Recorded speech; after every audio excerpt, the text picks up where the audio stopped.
Jutros, na magistralnom putu između Živinice i Banovića, u miru ranog jutra koji obično najavljuje još jedan običan dan, dogodila se tragedija koja je slomila jedno selo, jedan grad i mnoge porodice.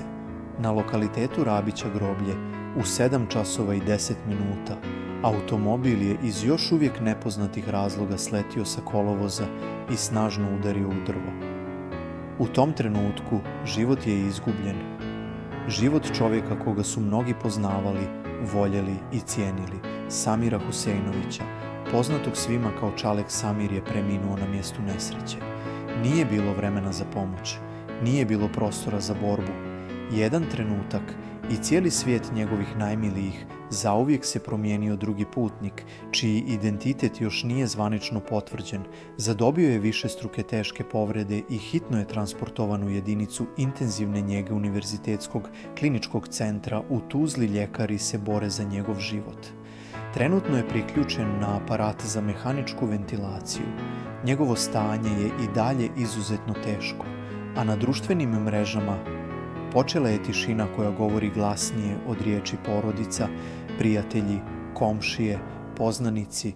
Svi ostavljaju poruke koje paraju srce. Poruke koje govore o čovjeku čije je ime nosilo toplinu, poruke koje govore o osmijehu, dobroti i iskrenosti. Počivaj u miru, brate naš. Ne mogu da vjerujem da te više nema. Bio si duša ovog mjesta. To su riječi onih koji ga čuvaju sada samo u uspomenama. Samir, zvani Čalek, bio je poznat kao čovjek koji je uvijek znao pružiti ruku, biti tu kad je najteže, unijeti smijeh među ljude i ostaviti trag gdje god se pojavio. Zato danas tuga nije samo u jednoj kući. Ona je u cijelom kraju, u gradu, među svima koji su ga znali. Istraga o uzroku nesreće i dalje traje, policija i tužilaštvo rade svoj posao, pokušavajući pronaći odgovor na pitanje koje se najteže izgovara.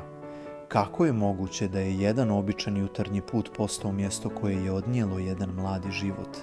A mi, dok izgovaramo ovu vijest, osjećamo težinu svake izgovorene riječi, jer pričamo o čovjeku koji je otišao prerano, o čovjeku koji je iza sebe ostavio prazninu koju ništa neće moći ispuniti, o čovjeku čija će se dobrota pamtiti dugo, mnogo duže nego što će ova tuga trajati.